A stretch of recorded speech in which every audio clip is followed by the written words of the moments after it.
knew of him, I worked with him, I worked with South Africa, I was there when he got out of jail, so he's been an inspiration to America and to the entire world. But I think to those of African backgrounds, to see the strength of his intellect, his courage, his perseverance, and at the same time, with 3 decades of this persecution, to be able to come out with a heart of forgiveness. I've never read anything or heard about anybody, and certainly never met anybody that has been that giant of a person to be able to forgive the torture that he suffered.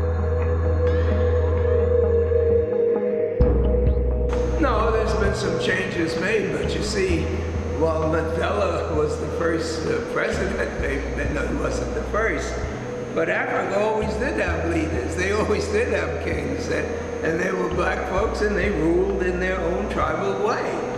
We never had that in America, so the fact that we got Obama, a lot of people hopefully had expected more than we did get. But it is an achievement, and you have to realize that most countries have histories that go for thousands of years, and we only have 300 years. So based on how we were separated from our land, our culture, our music, our history, so effectively, yes, we have made progress in 300 years.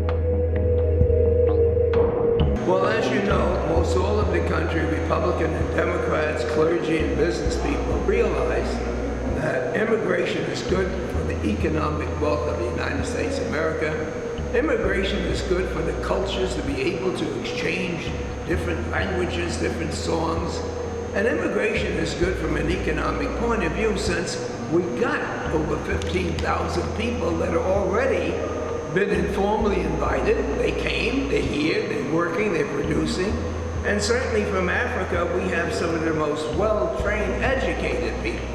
So we all want to do it. But in the Congress, we have a cancer. They call themselves the Tea Party. And they have prevented the Republicans just from voting on it. We have enough Democratic votes and enough Republican votes if they would allow the Republicans to vote.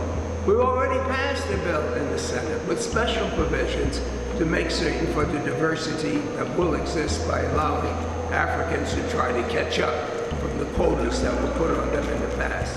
But I'm optimistic because the Democratic Party is going to have a candidate for president in 2016.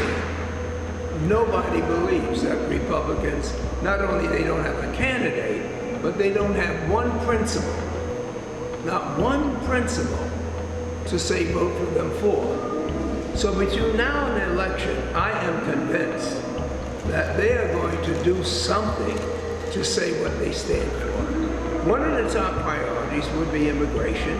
Another is our infrastructure. Another is investment in our educational system. And of course, to try to close the gap between the very, very rich and the very, very poor. But somewhere, somehow, we got to get that immigration bill out. No, indeed. I got a good request. It came from not any politicians. It came from my grandchildren, my children, and my wife, and they asked me to be drafted to stay with them, and that's where I'm going. Okay, right on. Thank you. Right on. Thank you.